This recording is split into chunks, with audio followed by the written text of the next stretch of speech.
Well, we're on. And it's so great to be back again. I feel like it's been a millennium. It's been a long time. We've got a great guest today. I'm so happy about this. This is, we've been having all these different programs on healing and giving you information on how you can work with yourself and different modalities. And we haven't been able to travel at all as part of our healing. And one of the great places to travel is Hawaii. And I was thinking about that, and Dorthy and I were talking about it. And Ho'oponopono, which is the philosophy and lifestyle and teachings of the ancient Hawaiians. And so immediately, our guest today, John Marshall, came to mind because he's such a wonderful teacher of Ho'oponopono. And he's been both Dorothy's and my student, our colleague, our friend, our healer, all kinds of stuff. He just is a huge spirit. So welcome, John. It's so great you're here today. Aloha. Aloha. Thank you. It's nice to be here. And look at you. You're already in Hawaii. Certainly in spirit, yes. Yes. Well, it's all fantasy anyway, right? It's all illusion.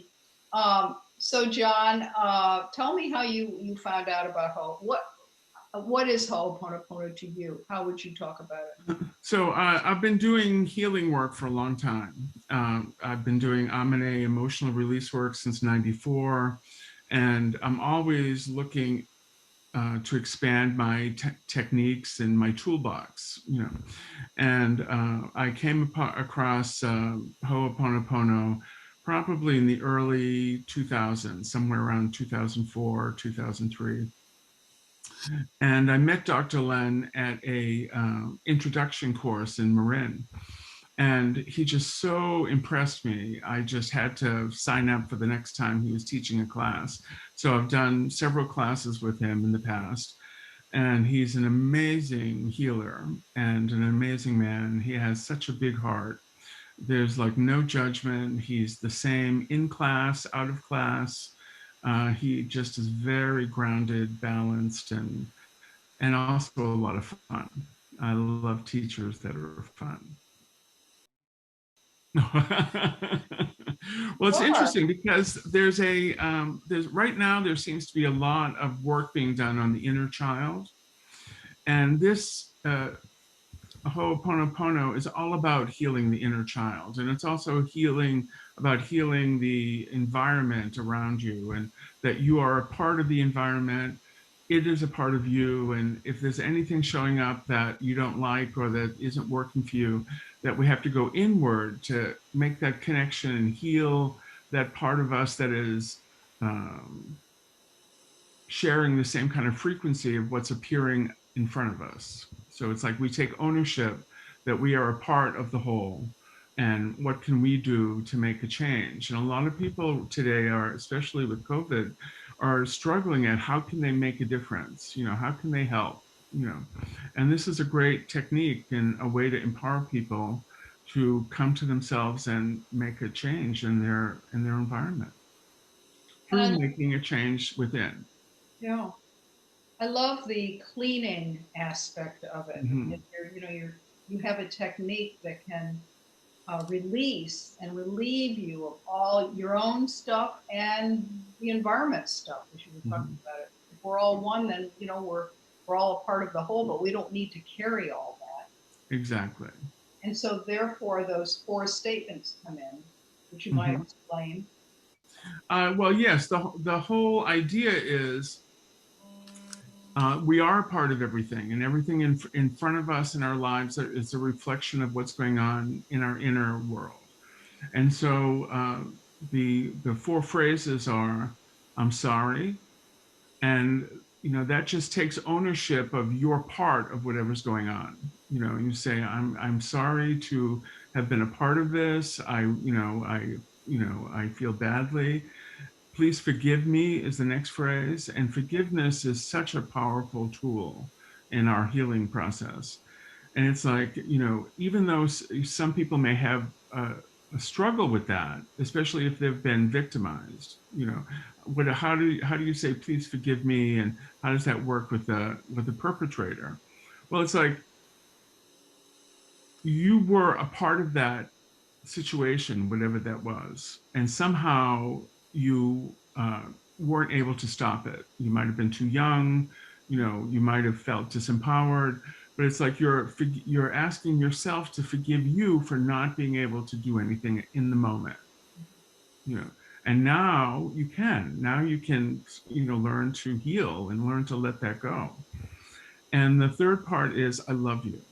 And that really is the key to the whole, to all our lives. You know, if we could love the people in our lives, love ourselves, and let go of judgment and separation, you know, love is like such a powerful tool in our process. And then we end with saying thank you. Thank you for this lesson. Thank you for this opportunity, you know, to heal whatever is showing up in front of you. That's amazing, isn't it? Oh, it makes me breathe. It's so wonderful. Absolutely. Absolutely. And John, you have been doing this for how long now? Well, since the early 2000s. And I've been doing healing work since, well, since ever I can remember, but trained in it since the 80s anyway. Yeah. Yeah. So nice when you the way you transmit your feelings and energy and healing. You have such a beautiful softness and non-judgmental vibe that comes through. I just love it. And I wondered, I was thinking about how I first heard about Dr. Hugh Lin, and I'm sure you know that story when he Mhm. was working in the hospital. Could you tell Mhm. that story? Well, as I remember it, he was a psychiatrist in a criminal jail facility that had the worst kind of criminals. The facility was constantly going through employment because people couldn't last there. So, like the helpers were constantly leaving. It was just a chaos, you know. And one day, Dr. Len picked up his daughters from school and he was taking them home. And the way he tells it, his car turned around and went back to his office, his psychiatry office. And there was this woman sitting in front of his office.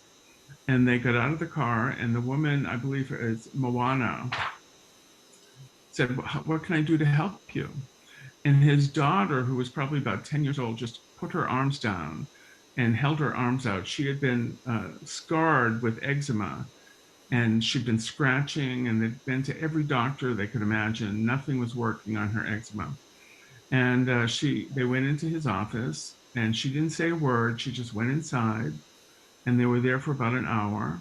And then she said, "Okay, I'm done, and thank you." And they left. And the next morning, the daughter woke up, and her arms were totally healed. There was no scars, no eczema, no proof that eczema had ever been there. And that got Dr. Len's attention, and he started working with her. And then he took the tools of Ho'oponopono to his job. Right. And every morning he would sit there and look at his clients and patients, and he would do the work on his schedule. And within a few years, all those people that were considered unhelpable were healed and released and, you know, and gone. It's an amazing story. And so what I remember, which just blew my mind, was that I think there were 26 people in the Mhm. violent ward. These were really people that have really gone over the edge and were in bad shape. And I remember that he said he had to tell the staff, "Look, I can't go in there. I'm sensitive, even though I'm a psychiatrist. I'm very empathic. I just can't do that." And so then he took their files, Mhm. right? And every day he would just Ho'oponopono, go through each history over and over. I love you. I'm sorry for doing things. I love you. I'm sorry for doing it over and over again. And they all cleared Exactly. pain and Yeah. suffering, every one of them. Mhm. And when you hear him speak, he's a mixture of charming and eccentric, as far as Mhm. I'm Mhm. concerned. And I really like that. There's a little whimsy there. There's all kinds of stuff going on. And because I remember I just watched, keep this short, but I think people, I think, get another glimpse of him when he was teaching in Texas.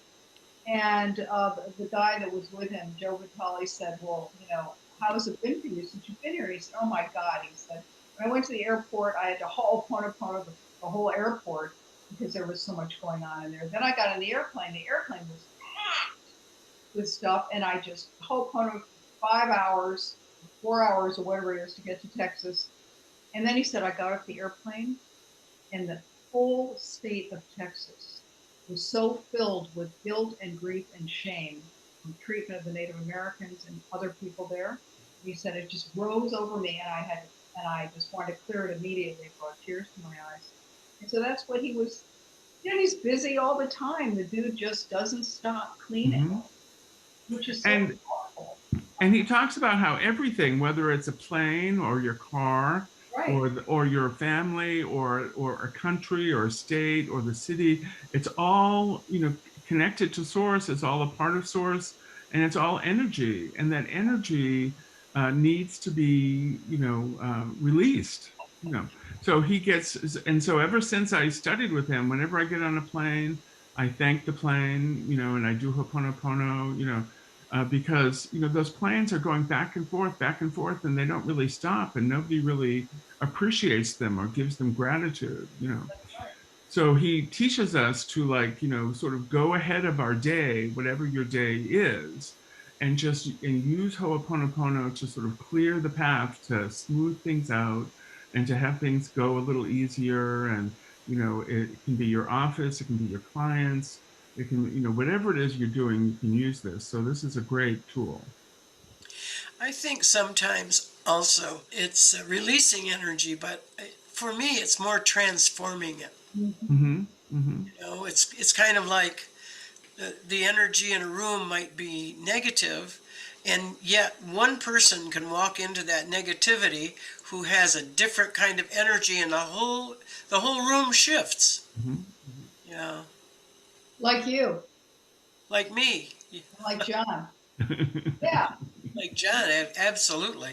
You guys When walk in and you shift when the he molecules. when he would walk into my classroom, the energy in the classroom shifted.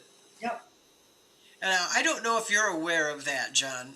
When probably the person who is bringing that change is not always aware of it, but that was true, and I had other students tell me that about you.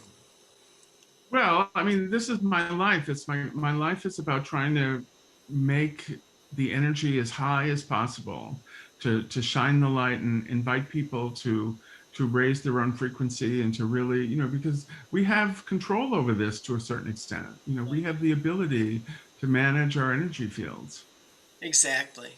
You know. Thank you for reminding us of that too. We Mhm. forget sometimes. Um, Such a powerful knowing.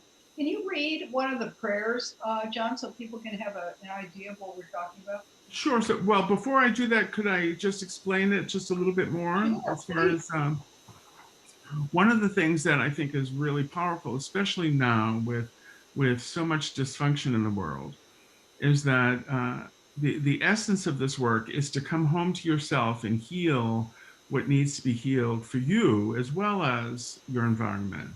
And the main thing is, he talks about how we have our inner mother, um, and that is called the Uhani, and our inner father, the Amakua, and our inner child, the Unihipili. My Hawaiian language is not so great. But basically, we have our own inner mother, father, and child. And even though we may have been traumatized as a child, our parents may not have been emotionally available. They may not have been there. There's also, you know, people grow up with all kinds of situations. We can take that inner child and our with our own inner father and mother and love that child and heal that child. So it's about coming into balance with our own inner male, inner female, and inner child, and having them work together to create the lives that we want to create, you know. And it's about keeping those three parts in balance, you know, to have them all working at the same level together rather than separately. Mm. And as I tell a lot of my students, you know, there are all these parts of us, And I use the metaphor of a bus. It's like we're all on this school bus, and there's all these aspects and archetypes that you have. And, you know, if your inner child is driving the bus, you're going to have a problem. You know, it's like the inner child can have a seat on the bus. It has a place there, but not driving the bus. You know, our mature, wise man or woman should be driving the bus. And isn't it curious, John, because, and we've all seen it, not only in ourselves, but in others. We know when the child is driving the bus. Mm-hmm, Yes. mm-hmm. We become very aware of it. Exactly. Yeah. You know, so Ho'oponopono takes this dynamic and puts it in your hands to heal that, to love your own inner child, to nurture it, to, you know, to encourage it, and to let it know that there's nothing wrong with it. You know, there's nothing wrong with your inner child or your male or female parts. It's like they're all working together, and they should be working together in harmony. Yeah. That's the key word, harmony. Yeah. Beautiful. And the breath is a part of Ho'opono as well. You know, he calls it the Ha breath. And the way he describes it is you inhale for 7 counts, hold for 7 counts, release for 7 counts, hold for 7, and then begin the circle again. And that's a very powerful breathing technique, especially if you're under a lot of stress or there's stuff going on. It's a great way to come in, get centered, and get grounded in your being. And the ha comes in on the out breath, correct? Mm-hmm, right. So it's a long, sustained ha, Mm-hmm. which of course works with the vagus nerve, Mm-hmm. which Right. calms down your whole nervous system. It's really Exactly. beautiful, beautiful. Yeah. And so I think that after explaining the mother, father, child part, that I will read the interconnection, which is really what this is all about. You know, the path to healing is coming in and connecting with your higher self, and letting that help guide you in your life. And so one of his prayers is the interconnection. And he says, Divine Creator, Father, Mother, Child, as one. O my child, will you forgive me for all my errors in thoughts, words, deeds, and actions? I have accumulated and subjected you over eons of time. As your mother today, I forgive you for all your errors, fears, resentments, insecurities, guilts, and frustrations.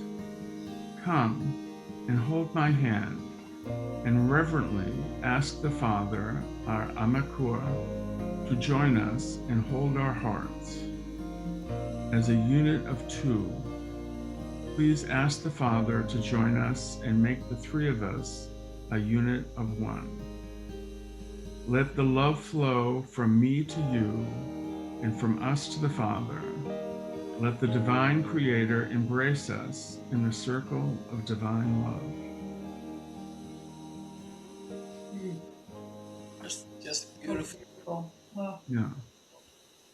I went right along with you. Wow. It's so gentle and innocent. I just love it.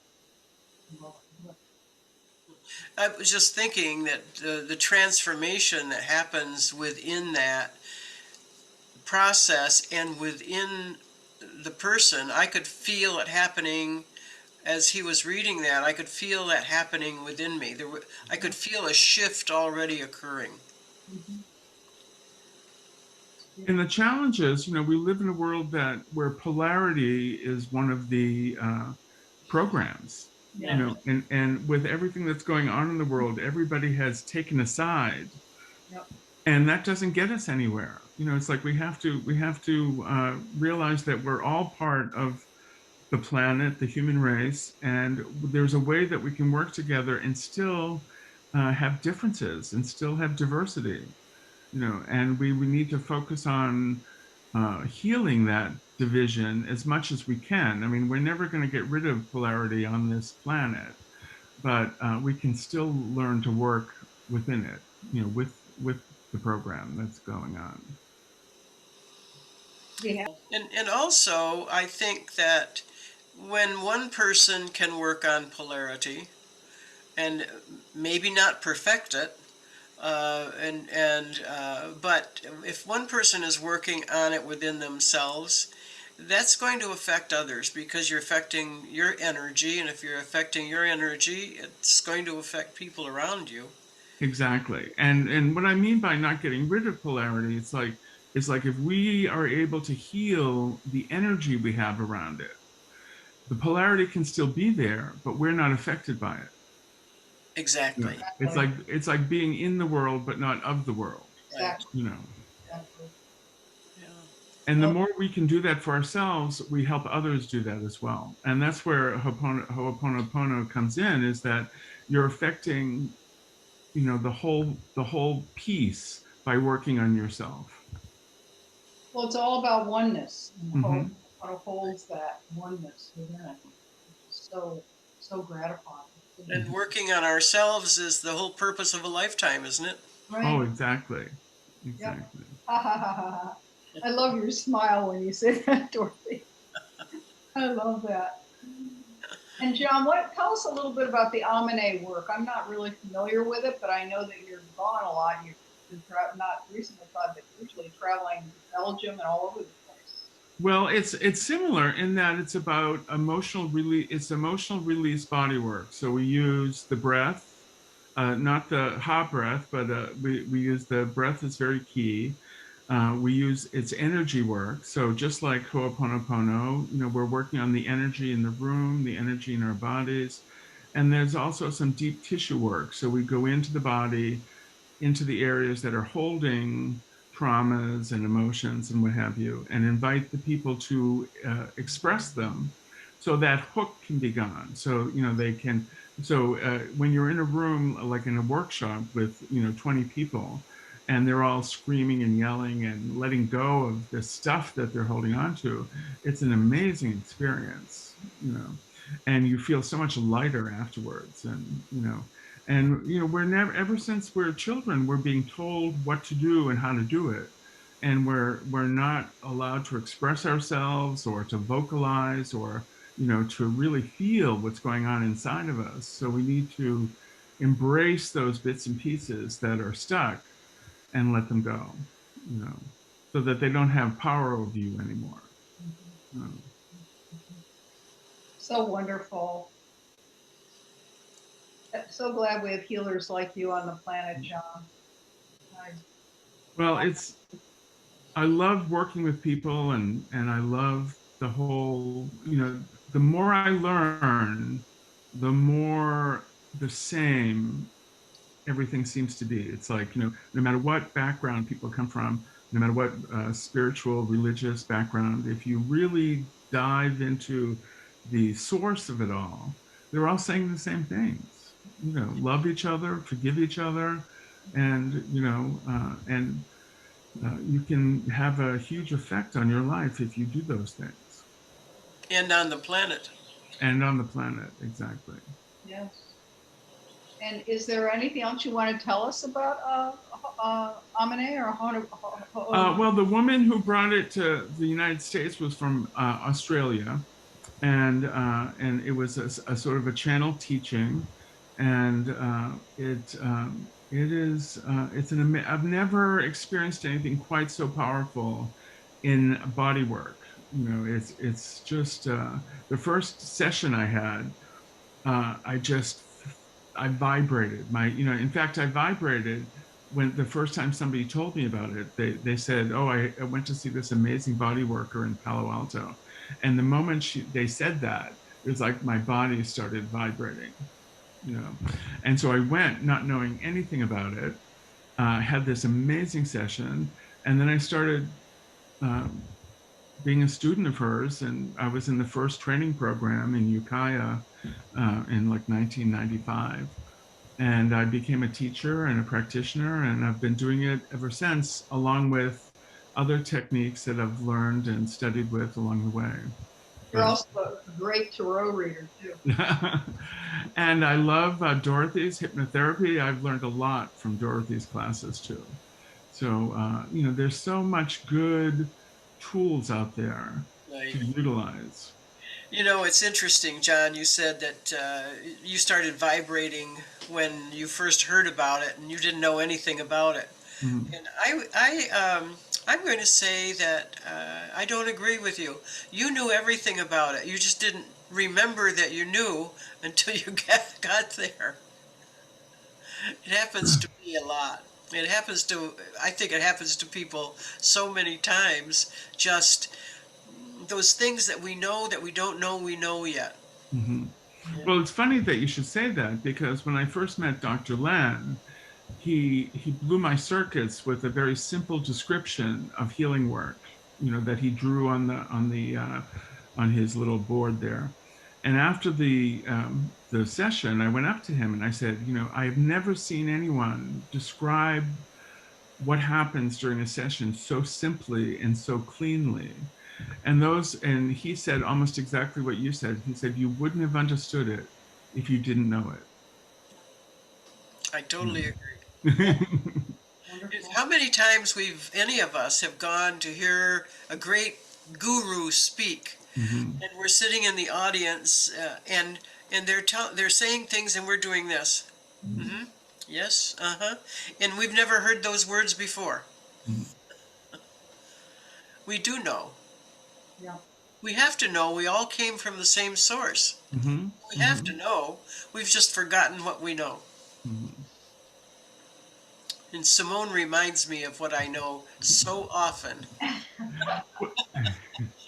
Well, and then we also have to remember to utilize it. You know, it's like Yes, having a full toolbox is great, but if you don't use it, it doesn't help. You know, it's like, you know, you need to utilize these tools and use them in your life every day. absolutely. Well, it's You have a to, practice. It's a you Mhm. have to you have to open the toolbox. You have to be willing to open the toolbox every now and then. It's wonderful. And that's one of the things about Dr. Len that I so enjoyed is that he made learning really fun. He showed people how to utilize the process in all different aspects, you know. And you know, you can work on your country, you can work on the world, you can work on your city, your county, your state. It's like you can really do so much to help. You know, just by sitting and connecting and you know using those phrases. You know, and I think that's a good point, John, because how many times I have heard people say, "Oh my God, the world's falling apart, and all these horrible things are happening, and I can't do anything." And I say, "Yes, you can. Mhm. Pray. Just think about it. Put light around it if you can't think of anything else to do. Mhm. Mhm. Shifting that energy." You Yeah. know, isn't it wonderful if we all just thought of ourselves as this energetic beam, and that every day we create our energetic beam to send it out into the world, and soften things and heal things. Mhm.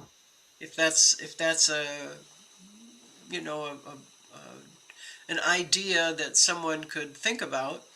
Oh, exactly. And if you think about it, that same idea or concept was coming through my morning meditation.